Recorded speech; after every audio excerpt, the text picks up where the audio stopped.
Hello friends, आप pregnancy plan कर रहे हैं और जल्दी प्रेग्नेंट होना चाहते हैं तो ये 5 सवाल हैं जिनका जवाब आपको पता होना ज़रूरी है ताकि आपकी प्रेगनेंसी जल्दी रुक सके और प्रेगनेंसी के दौरान माँ और बच्चे को होने वाली तकलीफ़ों को कम किया जा सके।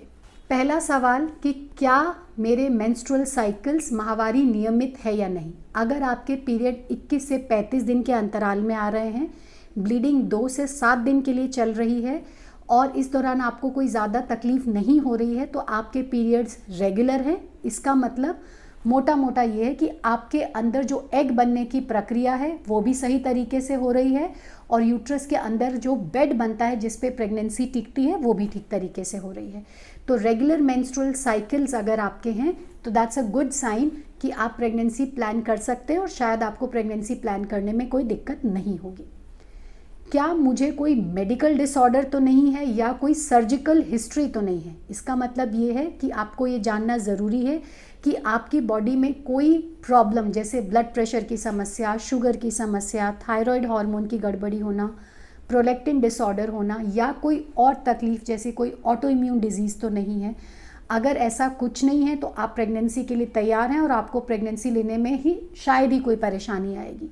लेकिन वो लोग जिन्हें कोई भी मेडिकल डिसऑर्डर है, उन्हें प्रेगनेंसी अगर जल्दी प्लान करनी है तो आपको अपने डॉक्टर से मिल करके ये इंश्योर करना पड़ेगा कि जो भी दवाइयाँ आप ले रहे हैं वो प्रेगनेंसी के लिए सेफ़ हैं या नहीं और आपकी डिज़ीज़ अंडर कंट्रोल है या नहीं, या कोई एडिशनल मेडिसिन्स या चेंज इन मेडिसिन्स की आपको कोई ज़रूरत तो नहीं है जिससे प्रेगनेंसी ठहरने में भी कोई परेशानी नहीं आए और प्रेगनेंसी ठहरने के बाद बीमारी या दवाई की वजह से बच्चे और माँ को कोई तकलीफ़ नहीं हो। जैसे अगर आपको हार्ट का प्रॉब्लम है तो प्रेगनेंसी प्लान करने से पहले इको कराना, अपने हार्ट का चेकअप कराना कि आप प्रेगनेंसी लेने के लिए फ़िट है या नहीं, बहुत ज़रूरी है।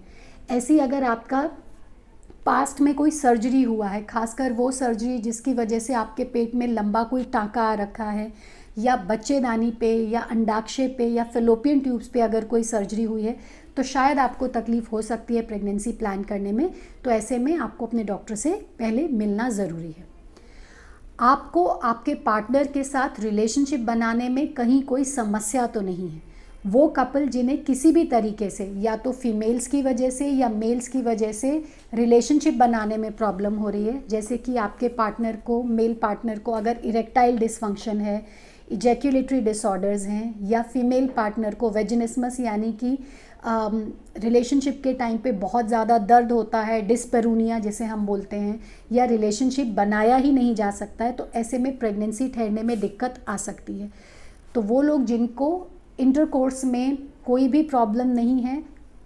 आप प्रेगनेंसी प्लान ईजिली कर सकते हैं। 4th इम्पॉर्टेंट क्वेश्चन कि आपको मालूम है या नहीं कि किन दिनों में रिलेशनशिप रखने से प्रेगनेंसी ठहरने के चांसेस मैक्सिमम होते हैं, यानी कि फर्टाइल पीरियड के बारे में आपको अवेयरनेस है या नहीं। हमने अपने पहले भी वीडियोस में ये बात करी है और आज मैं फिर बता देती हूँ कि अगर आपके पीरियड्स रेगुलर हैं तो पीरियड के 10वें दिन से लेकर के जो अगले 10 दिन होते हैं, मोटा मोटा ये वो 10 दिन हैं जिस दौरान एक एक दिन छोड़ करके रिलेशनशिप रखने में प्रेगनेंसी ठहरने के चांसेस मैक्सिमम होते हैं। और अगर आपके पीरियड्स इरेगुलर हैं तो आपको फर्टाइल डेज जानने के लिए या तो अपने मेंस्ट्रुअल कैलेंडर को ट्रैक करना पड़ेगा या ओव्यूलेशन डिटेक्शन किट्स का इस्तेमाल करना पड़ सकता है या अल्ट्रासाउंड मॉनिटरिंग करनी पड़ सकती है ये जानने के लिए कि आपके फर्टाइल डेज क्या हैं। और अंत में क्या आप प्रीनेटल वाइटामिन्स, सप्लीमेंट्स, मेडिकेशंस बराबर से ले रहे हैं या नहीं, जो कि प्रेगनेंसी ठहराने के लिए और प्रेगनेंसी के दौरान होने वाली कॉम्प्लिकेशन से बचने के लिए ज़रूरी है। अगर हाँ तो आप बिल्कुल राइट ट्रैक पे हैं। और आपको मालूम है या नहीं कि कब डॉक्टर से आपको मिलना है। अगर आप प्रेगनेंसी प्लान कर रहे हैं, कोई दिक्कत नहीं भी है तो भी आपको एक विज़िट जिसे हम बोलते हैं प्री कंसेप्शनल विज़िट अपने डॉक्टर्स को देना ज़रूरी है। और 6 महीने अगर आपकी एज 35 के ऊपर है, 35 के नीचे है या कोई मेडिकल डिसऑर्डर नहीं है तो 1 साल के ट्रायल के बाद अगर आपको प्रेगनेंसी नहीं रुक रही है, बाकी के 4 सवालों के जवाब आपको मिल चुके हैं लेकिन फिर भी हमारी फैमिली कंप्लीट नहीं हो रही है, तो ये वो अलार्म है जिसे आपको सुनना है और डॉक्टर से ज़रूर जा कर के मिलना है।